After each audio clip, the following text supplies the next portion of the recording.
Actually, hindi kasi naman yun yung sinasamba eh. Kaya yung mga tao hindi natin basta-basta ma-judge. Yung attitude nila is mali. Hindi yung ano lang, yung pakitang tao lang, mga ganon. Mhm. Wag lang sa Semana Santa. Ito yung mabisang sagot dyan.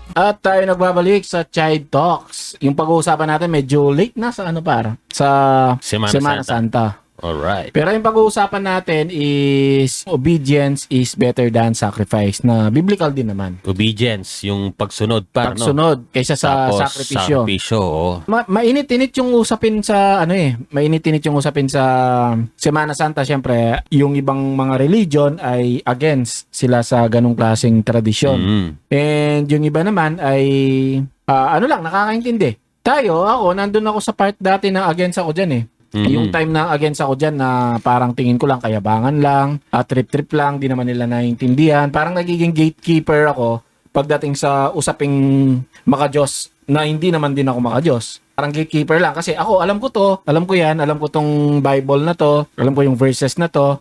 Pero hindi naman ako talaga totally 100% sumusunod. Pasaway din naman ako eh. No, yun. Parang ano lang, nasa punto lang tayo na alam lang natin, pero hindi natin Oo, di sinasabuhay natin yung sinasabuhay. mga, yun nung nangyayari. Ngayon, yan yung yan yung pananaw ko nag-iba. Nag-iba yung pananaw ko. Siyempre, along the way, tumatanda ka, nagmamature pati yung isip mo, pati yung pagkakaintindi mo sa mga bagay-bagay, no? Same lang din yan sa LGBT or same-sex na gano'n, no? Ng mga bakla-bakla, tomboy-tomboy. Nag-iba na rin yung yung concept of perception ko sa mga ganyan. Doon tayo sa doon tayo muna sa Semana Santa. Well, kung kung biblically na yung parang siguro pastor, mga ganon, ministro, tagasunod ng ganitong religion, maintindihan natin na minsan yung iba ay closed-minded pagdating sa ganyan. At ako, yung pinakapunto ko dyan, hindi ko basta-basta sila ma-judge. No, yes, marami tayong nakikita online.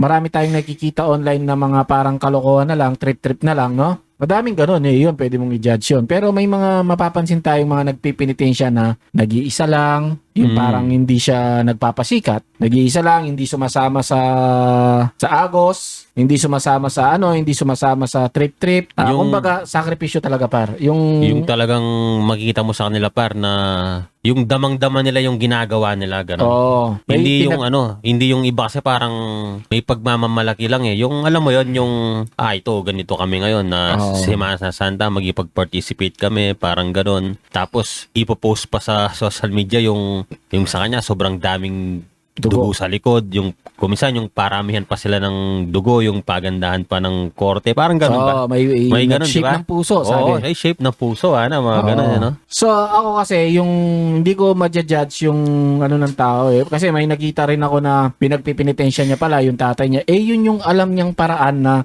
somehow, magdadagdag ng magdadagdag ng, magdadagdag ng sa tatay niya, chances na gumaling. Yun yung pakiramdam niya eh. Kahit naman ako, kunwari, yung nagkasakit yung tatay ko, kung ikadadagdag ng chance niya na mabuhay, na gagawin ko yung bagay na ganito, bagay na ganon, gagawin ko syempre. Lalo na kung di ko naman ikakamatay, no? Gagawin natin. May mga talaga may mga nagpipinitensya talaga. Yung puso nila is tama. Yung attitude nila is tama. Ang dami rin naman na nagsisimba na ginagawa nila yung tama, pero yung attitude nila is mali. Tama yung pagsimba ng ganito, tama yung pagbabasa ng Bible, tama yung pagkikinig sa pastor, pero yung puso mo mali. May ganoon. While sa mga penitensya, posibleng tingin ng iba ay mali. Mali yung ginaganon na katawan, which is biblically, kung pag-uusapan natin yun, masasabi ko talaga mali din naman eh. Pero kahit na ganon, yung will ng tao is magsisi sa mga kasalanan ko, gumaling yung tatay ko, gumaling yung kapatid ko, gumaling yung pinsan ko na may cancer. Kung ganon yung nasa puso nila, maaaring hindi nila alam na mali yung ginagawa nila, pero yung puso nila is nandun. Tama. Yun yung mahalaga sa Diyos. Nakikita nila. So, anong gagawin ng Diyos? God will make a way nga para makita nila yung katotohanan. Parang naman yung although hindi siya ganun, kumbaga matagal nang pinag-usapan to, yung sa mga Roman Catholic ganun, Catholic ako, yung bad daw sila sumasamba sa sa mga yung nga gawalan ng tao, yung nililok lang ng mga tao ng mga rebulto, ganun. Actually hindi kasi naman yun yung sinasamba eh. Parang ano lang yun, parang replica lang, pero yung nasa puso mo, yan pumapasok diyan yung sinasabi mo par na batid ng Diyos yung kung ano yung nasa puso mo. Alam ng Diyos na hindi naman yung rebulto na yun yung sinasamba mo. Parang ganun din kasi yan eh. Yun yung ano ko rin Diba? sa mga Catholic. Oo. Yun yung attitude nila Kaso is ginagawang literal kasi ng iba eh. Yung sino ba yan? Yung gawa lang ng tao yan. Hindi kasi yun eh. Yung parang reflection lang yun. Parang guide kumbaga. Pero hindi talaga yun yung sinasamba mo. Hindi yung gawa ng tao yung sinasamba mo. Yun, ganun dun sa paniniwala. Kumbaga, attitude pa rin yung lumilitaw, Oo, no? attitude pa rin. Although, syempre, hindi naman natin tinotolerate o sinasabi na agree tayo dun sa pagsamba nila. No? Ang Diyos na yung gagawa ng paraan para yung tao na sumasamba dun sa rebulto or at least mukhang sumasamba sa rebulto ay gagawa ang paraan ng Diyos dahil mabuti yung puso ng tao na to, makikita niya ang katotohanan one day. At yun, gagana dun sa mga ways ng ating Diyos na minsan nga mysterious, nagwo-work ang ating Diyos in a mysterious way. Mysterious ways. No, Yes. kagaya nun, so, syempre, hindi rin natin basta-basta ma-judge. Kaya yung mga tao, hindi natin basta-basta ma-judge individually, no, personally. Pwedeng yung buong religion, pwede natin i-judge. Like, bakit itong religion na to, ina-allow niya tong mali. Imposibleng hindi niya alam yung mali. No? Tama. Pero ngayon kasi nakikita ko sa Catholic, unti-unti inalis nila yung tradition ng penitensya eh. Sila Oo. mismo yung nagbabawas ng Parang, ano par. So kami, kagaya na sabi ko, hindi ko ginajudge yung mga tao. Pero i-consider din natin yung sinabi ng Biblia. Since yung ginagawa natin is about God, tungkol usapang Diyos, usapang Jesus. So ano yung basihan natin doon? Bible, di ba? So since Bible yung basihan natin sa mga ginagawa natin, pag-usapan na rin natin yung Bible. So anong sinasabi ng Bible? Ang sabi niya, alagaan mo yung katawan mo dahil templo yan ng Holy Spirit. Tapos yung pagsasakripisyo, yung ginagawa mo, nagsasacrifice ka, kaya mo ginagawa yung pagpipinitensya. Tapos na yung sakripisyo eh. Hindi na natin kailangan ulitin yung once and for all na yung nangyari. Once lang yon. Hindi na pwedeng ulit-ulitin. Ginawa na ng ano eh. Huwag na natin i-replicate, huwag na natin i-try to imitate. No? And ito yung mabisang sagot diyan. Hindi mo kailangan saktan yung sarili mo physically para humingi ng tawad sa ginawa mo spiritually na kasalanan. No? Mentally mo ginawa yung kasalanan, emotionally, at pakiramdam sa utak mo, sa mata mo, sa puso mo, isip mo, at spiritually ka nagkasala. So, bakit ka gagawa ba't mo babawin dun sa pang-physical? No? Magpi-physical na na sasaktan mo yung sarili mo, which is hindi ganun kalupit yung ating Diyos. Hindi sapat yun kung gagawin natin physical yung or syempre yun lang yung kaya mo talagang gawin, kaya mong ibigay. Mas paboran ng Diyos yung pagiging obedient mo kaysa sa sacrifice, no? Kasi sacrifice wala na tayong magagawa, nandyan na yan, tapos na yan, nagsakripisyo na si Kristo, yun na yun. Pagdating sa obedience, no? Ano yung pagiging obedient natin? Makikita yan sa Bible eh. Magsisi ka lang, magulong ka sa kwarto mo, mas ikalulugod ng Diyos kung magpa-fasting ka. Fasting, nakakulong sa kwarto, spending time, kinakausap mo siya. Although, yung mga nagpipinitensya, alam ko naman na yung iba ay kinakausap din naman nila, no? Pero hindi siya ganun kalupit. Huwag nating ipamukha sa mga ateista, ibang sekta, at ibang mga religion. Huwag natin ipamukha sa kanila na ang lupit naman ng Diyos nila. Kailangan mo pang magsugat-sugat sa likod. Kailangan mo magbuhat ng ganun para lang umingi ng tawad. At yearly yun. So, yung mga hindi nakakaintinding ibang religion, ganun yung nakikita natin. Wow, yan yung religion nyo. Ew, ba? Kaganon yan. Malay natin. May ganun. Ew, ang hirap naman ng religion mo. Sa amin nga, ano lang eh. Yung bola-bola, bilang-bilang ka lang ng ganon, okay na, tsaka ka magsalita nga, ganon lang yung religion namin, tapos kayo ganyan-ganyan. Susugatan pa yung sarili, no? So again, hindi malupit yung Diyos, hindi siya malupit na kailangan mo munang saktan yung sarili mo, gawin yung mga bagay-bagay na yan para mapatawaran ka. Ang totoong sakripisyo, halimbawa may pinagpipinitensya na kayo, sana makapulot din kayo ng aral dito, no? Kung may pinagpipinitensya kayo, wag lang every Holy Week, wag lang sa Semana Santa. Gawin ninyo, maghanap kayo ng mga kamag-anak ninyo araw-arawin niyo yung pagdadasal at hingin ninyo. Alam niyo ba yung ginawa di ko alam kung si Isaac or si Jacob, nakalimutan ko, pero palagay ko si Jacob, nakipag-wrestling siya. He wrestled with God, sabi. So, representing God yung sinabi nakipag-wrestling siya sa Diyos. Paano ba 'yon? May hinihingi siya sa ating Diyos. Tapos sobrang willing niyang makuha yung hinihingi niyang ganon. Bumisita sa kanya yung angel of the Lord, sabi. Pero parang representation na yun kasi wrestle with God. Alam mo bang hindi niya binitawan yung paa talaga. Hindi niya binitawan hangga't hindi niya nakukuha yung Alam mo ginawa nung nilalang na yon, hinawakan niya sa paa, tapos nagkaroon ng na-limp, may pili ya pare. Gawa na parte, na ibitis kay bat, bala mo pinili na bantabili mo. Ganon katindi, no? Ganon yung gawin mo. Kahit hindi mo naman kailangan makipag-wrestling sa Diyos kasi di natin kaya, no? Makapitikin lang tayo. Ang gawin mo is magkulong ka sa kwarto, mag-set ka ng araw, na na pwede mong gawin yon, araw, oras, tapos kumuha ka ng kasama mo kasi two people gather together na nagdadasal at may hinihingi ng nag-a-agree silang pare-pareho, nandun siya sa gitna. Nandun siya sa gitna, nakikinig siya. Tama. Nakikinig siya at alam niya, nararamdaman. Imagine, lahat ng ginagawa natin, sinasabi natin, nararamdaman niya na naririnig niya Kaya lang, para makuha natin yung isang bagay na yun, ipakita natin yung willingness natin. Kung ano yung pwede nating ibigay, no? Although nabanggit ko, wala tayong pwedeng i-sacrifice kasi wala na yan Wala, kahit anong gawin mo. Wala na, tapos na. Kung minsan kasi yung salitang sacrifice, bibigyan ng ibang kahulugan kasi ng mga tao Ngayon, sa point of view ng tao, yung sacrifice, yung mga bagay na ayaw niyang gawin, pero gagawin niya pa rin. So, parang doon na-insert yung sacrifice ngayon Although, pinakamababang definition ng sacrifice. So, siguro, kung gusto mo talagang mag-ayuno o yung nga, sa Tagalog kasi yun, pag-aayuno, yung pagpa-fasting o kaya yung pagbibigay, sabihin na natin pagbibigay puri sa Panginoon, ganun. So, okay na rin siguro yung although pangit sabihin, pero di ba marami naman tao na hindi naman nagbabasa ng Bible, parang tapon-tapon lang aminado ako dati, ganun talaga. Tapon-tapon lang yung Bible, tapos bibigyan ka ng Bible na maganda. Wala lang, di mo man, lagay mo na sa isang tabi, ganun. So, why not basahin mo yon bilang isang, kung talaga nagsisisi ka, bigyan mo ng oras yun. Kasi yun yung mga bagay na kumisan ayaw mong gawin So, bigyan mo siya ng oras ngayon para mapakita mo na talagang nagsisisi ka, gusto mong magbago. Siguro isa yun sa mga small wins na pwede mong gawin na sariling pananaw ko lang yun, na mapapakita mo talaga na ikaw, seryoso ka dun sa ginagawa mo na yun. Hindi yung yung pakitang tao lang, mga ganun. Yun, ganun lang. Yun kasi, yung pag sinabi yung mga tao kasi, yung sacrifice nga, legit naman, pwede pa naman hindi yung when I say na tapos hindi tayo pwedeng mag-sacrifice. Yun yung sinasabi kong yung gagawin natin yung ginawa ni Jesus as a sacrifice. Yung mga tinatawag nating mga, anong tawag doon, yung sacred. Like yung ganon, yung tungkol sa Diyos, nagpipinitensya ka, ginagawa mo as a sacrifice yun. Yung ginagawa ng mga sinaunang tao na papatay ng mga kalapate, ng mga tupa.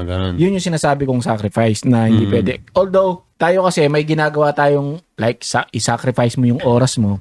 Tama, oo. Yun, Yun. Pwede naman yun Kasi pwede talagang totoo namang sacrifice yun Pero yung mga ganong klaseng bagay na may kinalaman sa mga sacred stuff ay ibang usapan na yun. Tapos na, ginawa na ni Jesus yun. Wala na tayong kailangan gawin na kailangan pang ganito, ganyan, magbayad ng ganito. Speaking, madami kasing mga bashers na, mga Christian bashers. Kaya minsan ako, natatawa na lang ako sa mga nagpo-post ng mga imbis na mag-educate sila tungkol sa Bible, ginagamit nila as bashing, pambash. Pambash. No? Parang labanan, no? Sample na lang. May mga sekta at mga ibang like yung mga atheist, ginagawa nilang isang bagay na dahilan yung pagiging Christian para daw hindi sila maabuso. Like yung pagbabayad ng tithes, Ikapu. Yung kasing ikapu na yan, biblical naman talaga yan Meron namang mga ganon like fruit or ako sa paniniwala ko, hindi lang monetary yun Pwedeng yung 10% ng oras mo, 10% ng effort mo, yung kung ano-anong 10% yan. Hindi lang siya basta-basta basta-basta pera. Yung iba kasi iniisip nila pera, no? O nga naman, kumita ka ng 1,000,000, itatax ka ng government. Na-tax ka ng government, tapos mga bilihin, may VAT pa, tapos biglang 10% ibibigay mo sa church. Magkano yung 10% ng 1,000,000? 100K. 500 o 100K. 100K, kaya mo bang ibigay yon? Tapos ano yung iisipin mo? Baka kasi i-corrupt lang. Tama. No, 'di ba? Ang hirap talaga sa totoo lang ng ganun na 10%. Pero may mga tapat diyan, no. Yung iba kasi, ang binibigay na lang is yung offerings na lang. Hindi ako naniniwala na In lahat goods ng pa. mga In goods na nasa pa, no? church par 10% yung binibigay. Oo, hindi totoo Hindi yan. totoo 'yon kasi sa totoo sobrang hirap 'yun. Sipin mo, kumita ka ng, wag mong babawasan, ha. Halimbawa, kumita ka ng 20,000 ngayong buwan na to. Magkano yung doon? Magkano 2,000? 2,000 yung 10%, tama ba, par? 2,000. 2,000. 2,000 ibibigay mo sa church. May mga nakikita ba kayong ganon? Minsan, hindi talaga susundin yon. Ngayon, ang iba, yung kagaya nung nabanggit ko kanina, mga atheist, mga ibang religion, ginagawang katatawanan yon, or parang pakiramdam mo, tinitingnan kanila as naloko ng religion niya kasi nagbabayad ng 10% or nagbabayad ng tithes. Ang problem doon, yung attitude nila, doon pa lang yun ba talaga bang pambabash ninyo na ganun ay dahil doon sa 10% or ayaw nyo lang magbigay ng 10%? Di ba minsan, kaya ako binabash yan kasi sa totoo lang, ayaw ko talagang ibigay yun. Hindi naman biblical yun . Nandun na yung attitude yung lumilitaw dun . Doon pa lang mali na Oo, mali na pare kasi isipin mo, kaya mo pinaglalaban na hindi totoo yung na yan, yung ikapu na yan. Hindi biblical yung pinaglalaban mo . Kunwari, sabihin na natin biblical, pero yung attitude mo sa pinakadulo is ayaw mo lang talagang magbigay. Ano bang problema kung sinabi ng Bible 10%? Uy, sundin ko to, 10% yung sinabi ng Bible . Kunwari, gano'n, no? Tapos, ginawa mo. Since pakiramdam mo, 10% masyadong malaki to, hanap na lang ako ng verses na nagsasabing Pwede hindi naman naman talaga 10% o hindi dapat magbigay. Kung ano lang yung nasa puso sa mo, puso mo. yun yung ibigay mo. Which is, totoo naman yun. Kung anong nasa puso mo, mas Kasi okay yun. sa yata sa New Testament, pinalitan na yun. Ginawang yata par ganun, no? Na Yun, kasama according na din lang. yun para sa obedience is better than Oo. sacrifice. Halimbawa, binigay sa puso mo ng Diyos na magbigay ka lang ng ng 100 pesos, sabi, na yun yung naramdaman mo, binigay mo yung 100 pesos. Yung sacrifice kasi yung yung 10%, minsan kasi pikit mata ka doon . Sacrifice yun, talagang sumusunod ako. Pero nandun yung attitude mo na willing ka na sumunod kahit masakit sa'yo. Yun yung masarap. No? Anong kwenta nung binibigay mong tithes na sobra-sobra lang sa'yo? Kumpara dun yun. sa nasaktan ka. Yun yung masarap. Yun yung attitude talaga.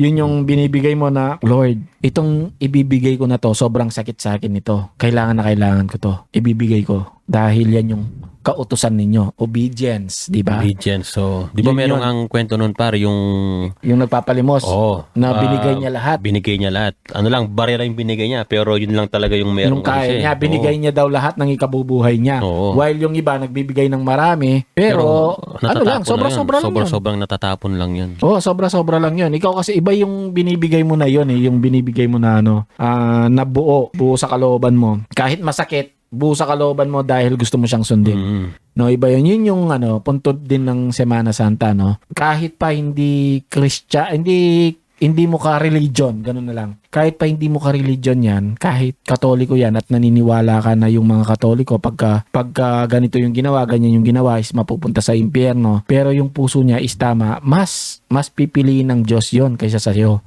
Na ikaw na walang nakikita kundi ang mali nito, ang mali niyan, ang mali nito, hindi pasok sa religion namin, hindi pasok sa sekta namin, no? Ano ba talaga yung mo? Ano ba talaga yung make up your mind, kumbaga? Ano ba talaga yung plano mo? Ano ba talaga yung agenda mo? Mag-recruit sa religion ninyo or magkalat ng mabuting balita? Tama. No, minsan kasi mali rin yung pagre-recruit ninyo . Ang pagre-recruit ninyo is pambabash. Halimbawa, nakita ninyo na, uy, Semana Santa, ready na tayo. Semana Santa ngayon, madami tayong mababash ngayon. Diba? Maglalabasan yung mga bashers dyan. Hindi naman ganyan yung dapat . Hindi naman sa Biblia sabi, ganito, ganyan, ganyan, ganyan. Hindi tama yung ganong klaseng approach. no? Pagalingan na lang, no? Oh, yung tamang approach diyan is syempre consider spiritually yung yung mga ganyan, no, yung mga walang alam sa Bible is parang mga baby yan. Hindi pwedeng ako kinakain ko gulay, kinakain ko itong prutas na to tsaka itong gulay na to, kaya malakas ako. Tapos siya baby, spiritually papakainin mo ng gulay, papakainin mo ng prutas. Gatas pa lang yan. Gatas pa lang dapat. At hindi mo makukuha sa sigawan yung bata. Yung the more na sinisigawan mo yung bata, mas tumitigas yung ulo. Mas nagre-resist par. No, kahit naman ako pagka ganun ako, mas pinoint out yung mali, no? Mas pinoint out yung mali na ginawa ko, bakit ko ginawa yon, mas ma-offend ako, mas mawawalan ako ng ganang makinig. Compare dun sa pinapaintindi nila sa akin kung ano yung dapat, no? May papaliwanag pa, no? no? Pinapaliwanag kung ano yung dapat gawin. Hindi yung kung ano na yung nagawa kong mali. Sasabihin nila na, alam mo, maling-mali ka dun sa ginawa mo, no? Kumpara dun sa mga salitang, dati ako, ganyan din ako yung mga ganon. Na may, pa rin may compassion, medyo kalmado. Kumpara dun sa bash agad Nakakainis lang yung bash agad parang nagmamagaling lang. Gusto lang patunayan na ako, magaling ako sa Bible, alam ko lahat to. Kasi the moment na ganun yung approach mo, parang pinagmamalaki mo na mas angat, mas iba yung relihiyon na kinasaniban mo So, dun pa lang sa punto na yon, mali na. At saka naka-defense mode na yung kausap mo nun. Oo, naka-defense mode na. So, dapat, lumilitaw pa rin talaga yung respect, gano'n. Lumilitaw pa rin talaga yon. Sa bandang huli, yun pa rin talaga yung tamang approach. Yung, kung may nakita kang pangit dun sa turuan sa kanila, ano na yon, yung wag mo nang yun siguro. Although, pwede mong punahin yun kung sigurong talagang close mo yung tao, pwede yung pag-usapan. Pero yung ibabash mo siya sa social media, ganon, or sila, ganon, social media, parang na yun, parang ibang usapan na yun kung ganon yung gagawin. Tsaka malabong may manalo sa debate. Yun. Usually debate, walang magpapatalo dyan Walang magpapatalo sa debate pag yung tatanggapin niya tapos tama yung lahat na sinabi mo. Maliban na lang kung maganda yung mo. Sa debate kasi, pagdating niya pa lang, mainit na Ang will mo lang is mapatunayan tama ka at mapatunayang mali siya. Ganun lang. Patunayan mo lang na mali siya at patunayan mong tama ka. No? Hindi yung katotohanan talaga. Hindi yung talagang yung tama, no? Tsaka totoo. So, yun lang yung sa amin kasi kahit nagpa-podcast kami ng mga kung ano-ano, pagdating sa mga biblical sa tsaka mga concept sa buhay, ay somehow meron din naman kaming alam.